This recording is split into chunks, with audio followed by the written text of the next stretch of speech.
Welcome back to another episode of Trash Talk. I'm Jon-Bernard, this is Nick. We are the K-Roos Bros, giving you the fight news from around the world. This episode's coming to you live from Brooklyn, New York, straight after UFC 322. Dumbo to be exact. It was a great night. I think it was a great night of fights. MSG always lives up to the hype, so a lot of knockouts. Look, the co-main and main, a bit disappointing. They went the full 25 minutes. We were expecting a bit more out of them, but all in all, a great event. How's it been in New York? New York's lovely, great place. One of the best places in the world to come for a fight, so I'm very happy to be here. But I feel like we had this discussion after Khamzat DDP. People were bored. They thought that the main event wasn't what they wanted it to be, didn't live up to the hype. But for me, I thought it was exactly what was going to happen. Islam was going to wrestle him, and if Jack couldn't get back to his feet and make it a striking battle, then Islam was just going to keep shooting, keep taking him down, and just bully him on the ground. I feel like Islam was looking for the finish. He just couldn't get it. And that was a credit to Jack's great work on the ground, refusing to give up and making sure that Islam did not get a submission. But I thought overall the card was probably the best card of the year. Yeah. The first three fights of the main card were electric, and they're exactly what I think fans wanted. They wanted electric knockouts in the first round. Strong win there. Sorry to interrupt. But no, I got to agree with you. Just how good is Dustin Poirier to make it a striking battle where Jack couldn't. But let's get straight into the news. The biggest news coming out of the fight was Dillon Danis getting jumped by Islam's team. Now, it looked like it was about 10-on-1. This was right as the main card was about to start, and it was an all-in brawl. I mean, I was in the crowd. I could see it. The fans were going, what's going on there?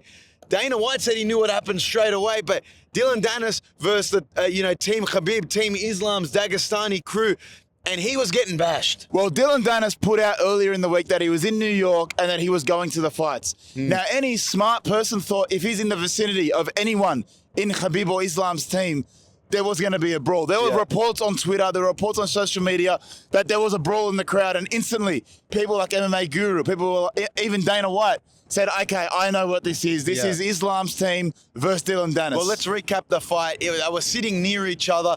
Dillon Danis was sitting next to Poatan and Plino Cruz. I don't know, words must have been exchanged. All of a sudden, bang, brawl starts. You even had Chunko, John Pork. He was throwing I think he had two dog shots to Dillon Danis in the back of the head. I just saw Dillon Danis getting bashed from every direction. People were throwing kicks. They were jumping in on him. UFC security were trying to keep him apart. Then it ignited again with some kicks. All in all, Dillon Danis gets put into handcuffs, or not straight away, but gets detained by security, then gets taken out, and he's yelling at the crowd. Some crowd members are giving him the bird. He doesn't care. He gets banned from the building.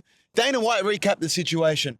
He pretty much said Dillon Danis will be banned from all UFC events going forward. He said it was his fault for allowing him to be in the building and the seating arrangements because he thought it was Jorge Masvidal and Dillon Danis that needed to be separated early. But then when he saw it take place, he said, I knew exactly what it was. From all the footage that I've seen, all I can see is Dillon Danis cop 5 to 6 shots to the back of the head. Now, look, I don't know how it started. I don't know who kicked it off. I don't know who's responsible for throwing the first punch. But from what I've seen, Dillon Danis, he got bashed. Dillon Danis can be seen saying to security, hey, I did nothing. I didn't do anything. He may have done nothing wrong. And that's where Dana White's saying it's 100% Dillon Danis' fault. Like, look, he can't expect to get jumped. He can't expect to get bashed. But as Islam said in his post-match press conference, with the stuff that you've said, there's going to be consequences. He said the things you've been saying on Twitter for the last 5 years, words have consequences, and you meet those guys you've been talking about, you're going to get jumped, and that's what happened. And there's one thing that's you can at least say Team Islam is you can at least give them appreciation for, is their loyalty. They're very loyal, because if you're going to say stuff about Khabib, you're going to say stuff about Islam, be prepared to deal with the whole of Dagestan. And pretty much Dillon Danis has been going at, Islam, Ali Abdelaziz, Khabib. He's been putting up AI videos of him. He's been putting up Islam in a disabled chair. So did you expect anything less? So he must have been going to that event ready. He must have known, okay, something's going to kick off, and it did.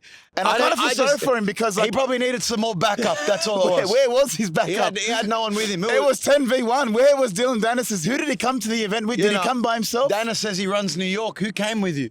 You know what I mean? Not many people. It was 10v1, and I got to say, John Pork getting a couple shots in, few of others Islam boys definitely Chanko. If you look at his week, getting applause from the crowd, getting social media attention all week, and then to top it off, he bashed someone who many people dislike, Dillon Danis. So superstardom is just at its all-time high. And Islam's team also had to leave the building. They watched the main event from their hotel room. They showed a video of them cheering on Islam from their hotel room. So it wasn't just Dillon Danis, who they said they almost pressed charges with, Dana White was talking about. So look, it was one of the bigger talking points of the event, and I'll tell you what, that all-in brawl was more entertaining than the co-main event. It definitely was, because that was just a wrestle fest. But I don't think this is over. I feel like Dillon Danis is not going to let this slide. He's going to press charge. He's going to do something. He's going to have a 30-minute YouTube video, probably reviewing the whole situation. Someone's got to hear his side of the story. So I think he'll be pressing charge. He'll probably try and sue the UFC. He'll drag this out. Let's get some publicity out of it. He'll drag this out, definitely. Well, speaking of the event, who had the best KO at UFC 322? It was an event stacked with knockouts, starting from the main card. Beneil Dariush got knocked out. No. Let's go before that. Let's go with the first even knockout. The prelims, the headline of the prelims. Bo Nickel with a head kick knockout to kick off the end of the prelims, kick off basically the main card. And that was a beauty, because Bo Nickel, people were booing him. Yeah. People were letting him know, we don't like the way you fight. And he shut them up with a head kick KO. He shut the crowd up. Head kick KOs, gets on the fence, gives a finger to the crowd. For me, that was the best KO of the night. Then they started cheering him. Look, the guy was knocked out. Head kick, he knew straight away. He didn't have to follow it up. It was a great knockout. One for me was Beneil Dariush. It just happened so quickly. No one wants to see Benny go out like that. It just happened so fast. Very tough to watch for Benny, and it was a good shot. Then you go to Carlos Prates, basically with the best jab of all time, KOing Leon Edwards, who has never been KO'd before. Jab shot dead. It was rough to watch for Leon, because I don't know what happens with him now, but it was great from Prates, who he became a meme in that fight. He was getting the rabbit punches, and then all of a sudden, second round, bang, jab, KO, follows it up with him on the ground. I think he was already knocked out then. And then the next knockout was Sean Brady getting KO'd by Morales. I didn't see this coming. Not at all, because it came like a wide one. But look, if we're going best knockout of the night, Sean Brady wasn't KO'd. It was more of a TKO. I would say Bo Nickel with the head kick is the best KO because the guy looked like he was dead on the floor. I always see that's scary in those situations, but Bo Nickel kind of redeeming himself after the fraud check against ILIA, getting that head kick KO. Yeah, he's definitely going to be back on a main card. He was getting booed in his first fight at Madison Square Garden last year. So that was kind of come full circle. It comes full circle. You shut up the crowd. You get a highlight reel. You lose the fraud allegations. You know what I mean? And now you bring some life into that division, into the middleweight division. But let's go to which fight should you make next? Starting with Islam Makhachev. Who beats Islam at this point? In the welterweight division, he's proven he's the number one pound for pound by going up and getting the belt.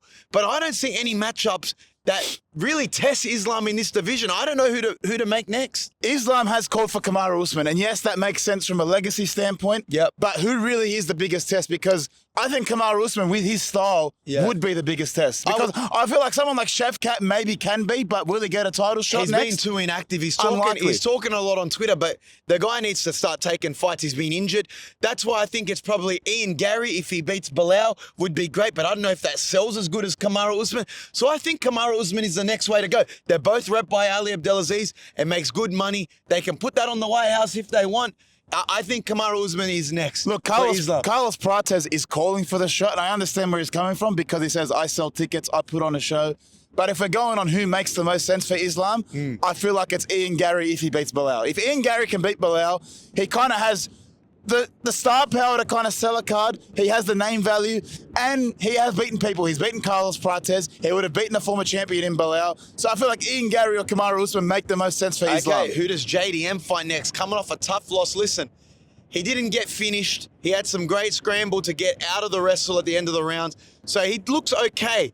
He probably needs to redeem himself in the division. He doesn't get a rematch straight away. So I'm saying feed him Ian Gary. I feel like If Ian Gary doesn't get the next title shot, give him JDM, and I like that matchup for JDM. For me, JDM could versus Sean Brady coming off a loss, someone that they both need to win. Yeah. But I feel like Ian Gary, after the M&M scandal in Montreal, there is enough bad blood. There's a way to sell a fight there. And if JDM beats someone like Ian Gary coming off a win against Bilal, and that's assuming Ian Gary beats Bilal. Let's not get too far ahead of ourselves. Even if he doesn't beat Bilal, I think it's a good matchup. You got the bad blood, like you said.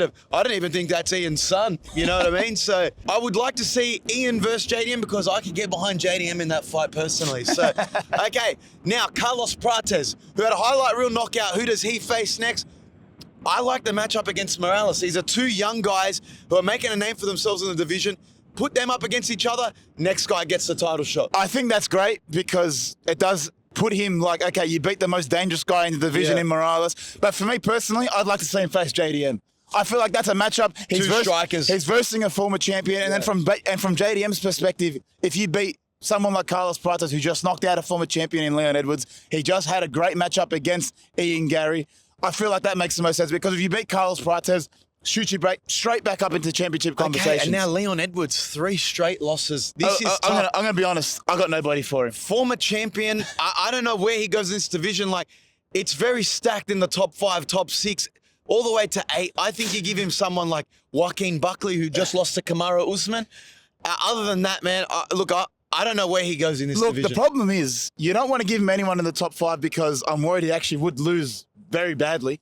And if you're someone like JDM, if you're someone like even Ian Gary, what value do you get out of being Leon Edwards anymore? You get no value out of beating him. Like he's got the name value as a former champion, but he just lost to the 8th ranked fighter. Yeah. Sorry, no, the 6th ranked fighter. He just lost to someone out of the top 5. So if you're a top 5 ranked fighter, you really get nothing out of versing Leon Edwards. And if you're Leon Edwards, you don't really want to face anyone outside the top 10. Yeah. So Joaquin Buckley is the only one that kind of makes sense, but even then, I'm scared for Leon Edwards in that situation. I'll make these quick. Sean Brady, like you said, maybe JDM is a good matchup for him. He just didn't really match up to Morales' size. He couldn't contain him. He tried to shoot a couple times, couldn't get him down. But let's run a Bilal rematch with Sean Brady and let him try and redeem that loss. He said he wants that fight. He wants that win back. But look, he's the biggest loser from the weekend. He didn't have to take that fight against Morales. He's gone from a possible championship fight to now facing someone outside the top 5. Now, it's weird. You see guys that everyone gives them shit for, why aren't you guys active? Why aren't you guys active? Sean Brady is an excuse of maybe you shouldn't have taken that fight. If you were number 1 contender. If you didn't take that fight, you didn't stay active and waited for your turn. That's maybe a prime example of someone who should have just waited it out. Beneil Dariush 2.0. Beneil could have held out for a title shot. Instead, faced Charles Oliveira, then faced Arman Tsarukyan. So Sean Brady's got to be very, very careful on who he picks next. And he's got to really win that next fight. And like I said, Michael Morales, he could face a Carlos Prates. And someone I like matching him up in size would be a great test for him is Shavkat. Shavkat coming off an injury, needs to prove himself. Give him Morales. He's got 2 big guys in the division. That would be a great fight. I think that matchup probably favors Shavkat. Definitely. But you know what I just discovered? Michael Morales' TikTok. I did not know he was this zesty on TikTok. Very zesty. Paints his nails, coloured hair, I did not tattoos. know. Big guy from Ecuador, but I tell you what, the guy can fight. I did not know this was the case. So, look, let's feed him Shavkat. Let's feed him Shavkat because if he is that guy, he needs to beat someone that is a pure wrestler. I know Sean Brady was, but the most dangerous guy, the boogeyman of that division is Shavkat right now. Yeah. Let's put him up against the next boogeyman, Michael Morales. Well, let's move on. The talk going into this fight was if Islam wins, he becomes double champ. He achieves his dream. But now the question is Islam the GOAT after that win over JDM and becoming double champ? He's tied the longest win streak in UFC history. Has he done enough to surpass John Jones and his mentor Khabib in being the greatest of all time? For me, I've got to look at this and say no. No, Islam is not the greatest of all time. Not yet. And that's because John Jones still holds the title as the greatest fighter of all time. I do think, though, Islam is now second. I feel like Islam has passed the likes of GSP. He's passed the likes of Anderson Silva. And he's even surpassed Khabib Nurmagomedov, his senior, the guy that he's kind of succeeded in the UFC. He's accomplished more. And that's because, let's look at it. Longest win streak in the UFC with 16. Probably going to break that in his next fight and make that 17. Joins the elite with the double champ status. Only very few fighters have become double champ. I feel like that's why he was chasing it so much. Something that Khabib has never conquered. Yes, Khabib has the undefeated record, but I feel like Islam now has the better resume. And he made it look very easy. I mean, to have 19 minutes of control time against a welterweight, everyone was saying, oh, the size is going to be too much for him. He was the stronger fighter in that fight, which is crazy. So, again, I think if it's not now, he has a few defenses at welterweight, and I think he eventually solidifies himself as the greatest of all time in the sport. And why I feel like he's surpassed Khabib is because he's just more of an all-round fighter. He literally is a 10 out of 10 fighter in MMA, the same way that John Jones is. He can wrestle, he can strike, he can grapple, he can do it all. Hey, there's an argument to be made. He outstruck JDM in his fight, outstrike him. which no one saw coming. I mean, like, his striking is very underrated. Even after the fight, he said, I wanted to let my hands go even more and show my striking, but Khabib and my corner told me, just win the fight. Play to you can your wrestle, strengths. play to your strengths, and he did just that. But what does he have to do to surpass Jon Jones, really? I feel like Jon Jones is just, he's that fighter that he's kind of, you can't pass him because he's had the title defenses, he's had the double champ status, he's gone up. But really, it's defending at welterweight. If It's he multiple defends- defenses at welterweight, but staying in this unbeaten streak in the UFC, surpassing the unbeaten streak, not just tying it, that will solidify him as the because GOAT. I feel like Jon Jones does kind of have the unbeaten streak as well. Yes, he's got that one asterisk loss, but he does kind of have an undefeated if you record. look at his path, if he beats the likes of Usman, say he beats an Ian Gary or even an ILIA Topuria, he's unequivocally the GOAT. He's unequivocally the GOAT. For me, that's what it is. If he goes on and defends his welterweight title twice and then beats ILIA Topuria in that massive matchup, if he can beat ILIA Topuria plus have 2 title defenses, I'll surrender it. Islam will be the I'm GOAT. saying he's the GOAT now, but yeah, I would say even with defenses, it's unquestionable. Really, it's just Islam and Ilya are the 2 current active fighters that can achieve GOAT status, and it really depends on title defenses and then a legacy fight, which would be each other. So if Islam and Ilya do verse each other, the winner of that fight could be considered the GOAT. Well, speaking about ILIA Topuria, ILIA straight after the fight goes onto Twitter, has a shit on JDM and says, you need an entire camp devoted to wrestling.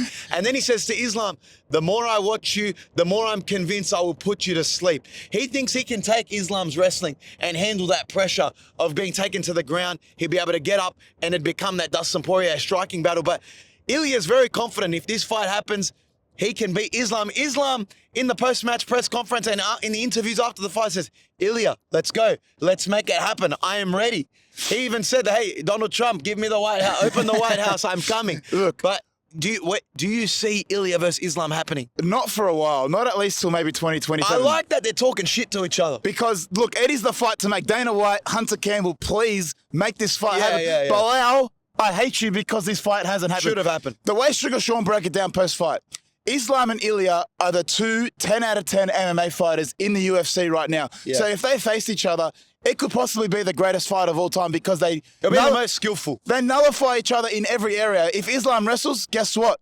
Ilya can do that with him. If Ilya wants to strike, guess what? Islam can strike as well. They both are just 10 out of 10 fighters, and it is the fight to make. This fight does need to happen at least some point in the next 2 years. And it's got to be a first too if this fight does happen. You got to think Islam, a double champ, Ilya Topuria, a featherweight champ, a lightweight champ. It would be one of the first times you see a pound for pound type fight with 2 double champs. It's a first in the UFC. It would be the biggest fight I would think of next year.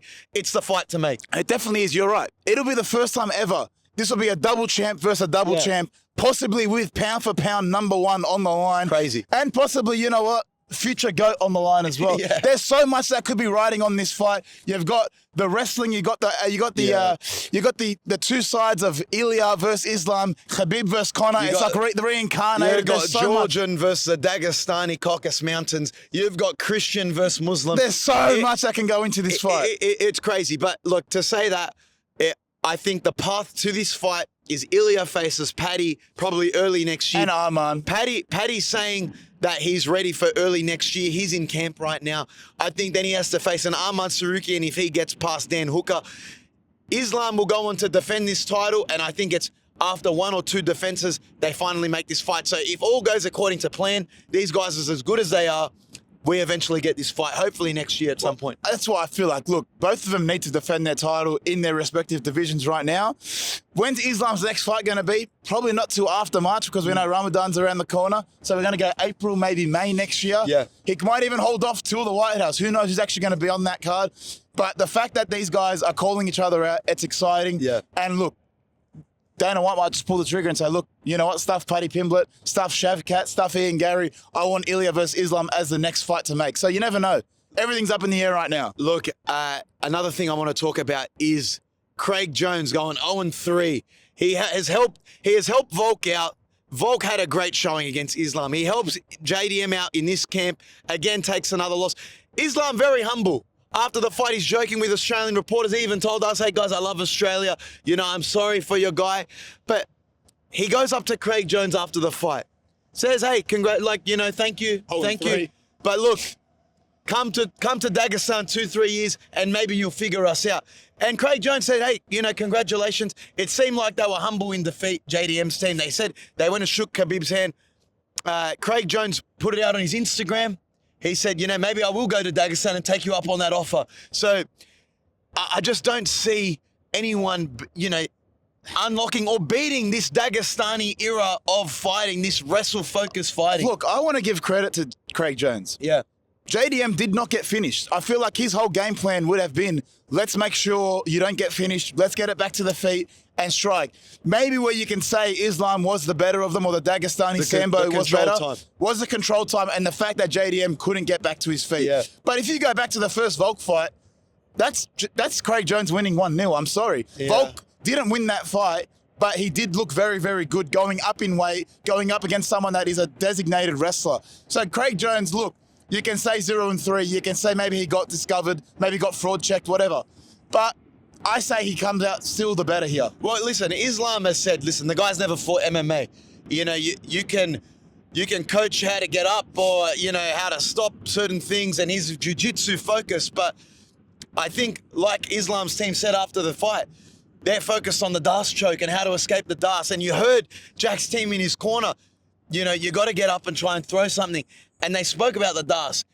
I think what they were preparing for is maybe a Das reversal and, turning it into a buggy type submission. I don't know, but ultimately they don't have the keys to defeating Islam. Look, again, you can wrestle as much as you want. You could prepare as much as you want, but sometimes someone is just a better fighter. And I feel like Islam, he's in that LeBron, Michael Jordan category of the greatest of all time in UFC. So like, as much as, even like Daniel Cormier, you could be the best, you could be at your peak, but sometimes Jon Jones is just going to be better than you. And that's just the way it is. Like, you can have a go at Craig Jones, but I feel like Craig Jones best prepared Volk and JDM for this fight, and it just is what it is. Like Islam and Khabib both went up to him, very gracious. I think they shook his hand and just said, "Hey, they were having a go at him. They were letting him know. Come to Dagestan 2-3 years, come over." And I think we might see Craig Jones in a Dagestan vlog. Khabib and Islam, they live in Dagestan, but they've got Wi-Fi. They made it known to Aiden Ross. Yeah. So they see everything. They see all the clips. They see everything that's on the internet when it's talking about them. So they've seen Craig Jones mention them, talk about them, make his remarks on Sambo wrestling.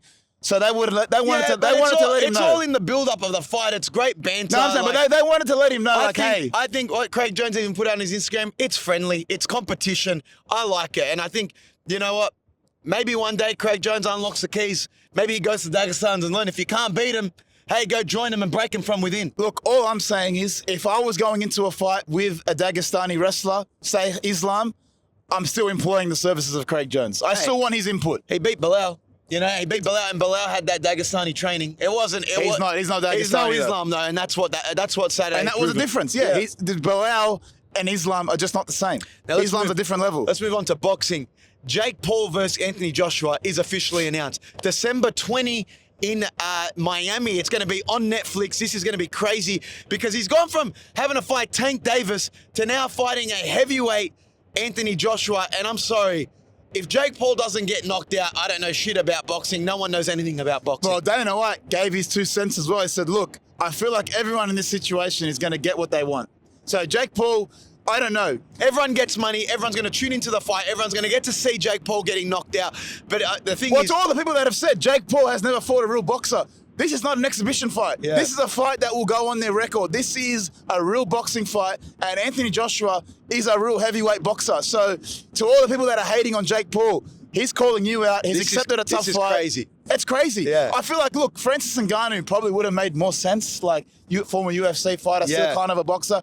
No, but Jake Paul's gone straight for Anthony Joshua. He's somehow gotten a release from the Zone to put this fight on MVP on Netflix. Who knows how much money they're paying for this, but it's going to sell out. He's an Eddie Hearn guy. He's in with Turkey Yellow Sheikh, but I think Turkey's got big plans for him. He wants him to fight early next year. February. Yeah, and then possibly set up another big fight in September with Tyson Fury, the long-awaited Joshua versus Fury. I think they're setting that up to have that fight in England. So I don't know where this goes. I think he makes quick work of Jake Paul, and then we're eventually building up for Anthony Joshua versus Tyson Fury. But like I said, it's a win-win for everyone. Everyone's going to make money. All the fans are going to tune in to see it. And we may be seeing Jake Paul get knocked out. Look, would I want to see it? Look, I like highlight reel KOs. But honestly, if you're asking me personally, I kind of want Jake Paul to win. I feel like it does more for the sport of boxing It would be if so Jake crazy. Paul wins. It Like would be so crazy. if he knocks out Anthony Joshua somehow, that is the most viral thing of the last 10 years. Well, people were favouring him to beat Tank Davis because Tank Davis is so small and Jake Paul is a good boxer. People have given him credit. Boxers are saying he is a boxer now. He's not just some influencer, right? The guy's got great hands and he knows what he's doing. He knows how to sell a fight. He's been great for the sport. But to go up against a heavyweight like Anthony Joshua, who put Francis Ngannou to sleep, like that's what should happen. That's the same thing should happen. Who has beat, the Zangs, the Deontay Wilders, you know what I mean? So it's like, I don't see Jake Paul coming out of this and not getting knocked out. It doesn't. Look, the world doesn't make sense if Anthony Joshua doesn't Francis Ngannou Jake Paul. Like that's the only thing that makes sense. But I don't know. I want Jake Paul to win. I want it to win just for the commotion of it. Well, that's a wrap for us here in New York City. It's been a great week covering Fight Week here. On to the next week. Next week you'll probably catch us looking ahead at Qatar for Bilal versus Ian Gary, which I think is going to be a fun fight. And also Arman Sarukian versus Dan Hooker, which would be great to cover. Let's go, Arman. Let's go. Finally, get back in the octagon and win. I want to see Arman and set up that ILIA TOPURIA fight because that's one for the division. But again, that's a wrap here for New York City. Till next time, back to you in the studio, Ryan.